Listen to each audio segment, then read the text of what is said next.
اعوذ باللہ من الشیطان الرجیم بسم اللہ الرحمن الرحیم۔ آج انشاءاللہ بات کرتے ہیں کہ فرقہ واریت جو ہے اسلام کے اندر جائز ہے یا ناجائز ہے، اور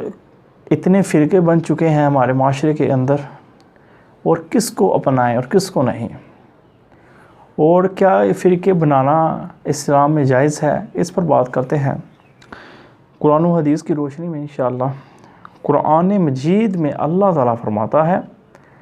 سورۃ آل عمران آیت نمبر 103 میں، وَاعْتَصِمُوا بِحَبْلِ اللَّهِ جَمِيعًا وَلَا تَفَرَّقُوا۔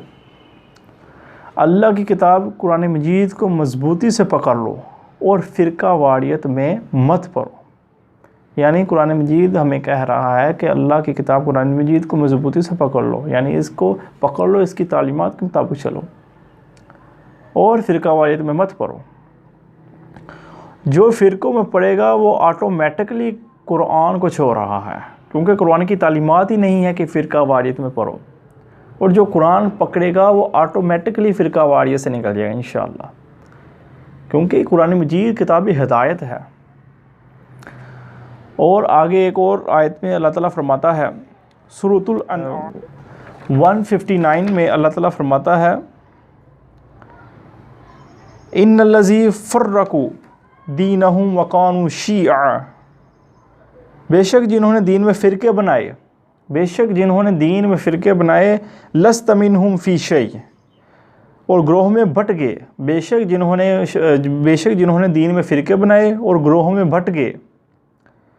انما امرهم الی اللہ ثم ینبئوہم بما کانوا یفعلون، بے شک جنہوں نے دین میں فرقے بنائے اور گروہوں میں بٹ گئے،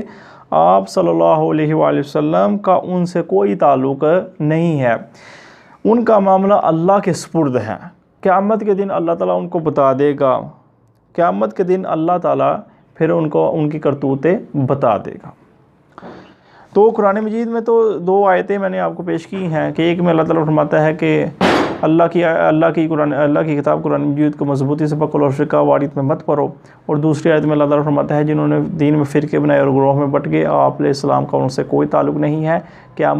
وہ اللہ کے سپرد ہیں، قیامت کے دن اللہ تعالیٰ ان کو بتا دے گا ان کے کرتوت۔ تو ہمیں فرقہ واریت سے بچنا ہے۔ اسلام اور قرآن و سنت کی تعلیمات یہی کہتی ہیں کہ فرقہ واریت میں مت پڑے، اور جو فرقے بناتے ہیں ان کی یہ دلیل ہے کہ آپ علیہ السلام نے فرمایا کہ 72 فرقے دوزخ میں جائیں گے اور ایک جنت میں جائے گا،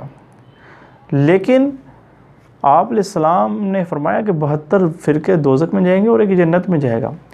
آپ علیہ السلام کا مقصد کہنے کا یہ تھا کہ آپ علیہ السلام ڈرا رہے تھے کہ فرقے اسلام میں مت بنانا، یعنی کہ فرقہ واریت ہے ہی، جیسے قرآن مجید میں نفی آئی ہے اس کی،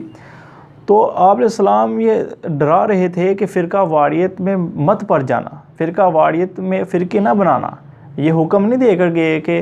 آپ علیہ السلام نے حکم ہمیں دیا ہو کہ آپ نے فرقے بنانے ہیں، بلکہ وہ ڈرا رہے تھے کہ فرقہ واریت نہ بنانا، فرقے میں مت پڑنا، فرقے نہ بنانا، نہ کہ آپ علیہ السلام کی یہ تعلیمات ہیں کہ فرقے بنانا، کیونکہ قرآن مجید میں تو نفی آئی ہے اس کی۔ تو اس چیز کو سمجھیں، جیسا کہ ایک مثال کے طور پر نبی صلی اللہ علیہ وآلہ وسلم نے فرمایا کہ قیامت کی نشانیوں میں سے ایک نشانی تھی کہ قیامت کے قریب عورتیں ایسی لباس پہنیں گی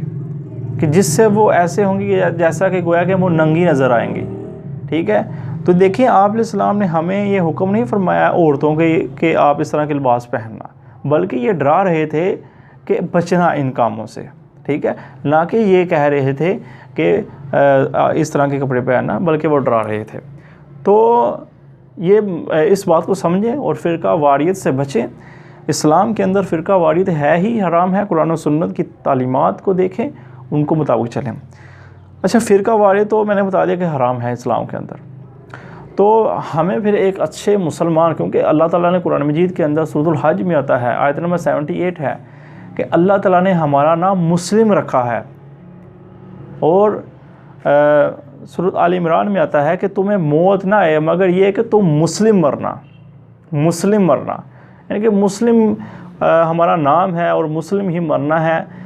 تو اسلام کے اندر فرقہ واریت جتنے فرقے بن چکے ہیں ان سے بالاتر ہو کر قرآن و سنت کی تعلیمات کے مطابق اور مسلمان رہ کر زندگی گزاریں، جو جو چیزیں اس میں آئی ہیں حکم مانیں، جو جو حکم کی نافرمانی نہ کریں اور قرآن و حدیث کے مطابق چلیں، ان کے مطابق اپنے قواعد و نظریات رکھیں اور مسلمان رہ کر زندگی گزاریں۔ اللہ تعالیٰ سے دعا ہے کہ اللہ تعالیٰ ہم سب کو عمل کرنے کی توفیق عطا فرمائے۔ وما علینا الا البلاغ المبین۔ جزاکم اللہ خیرا و احسن الجزاء۔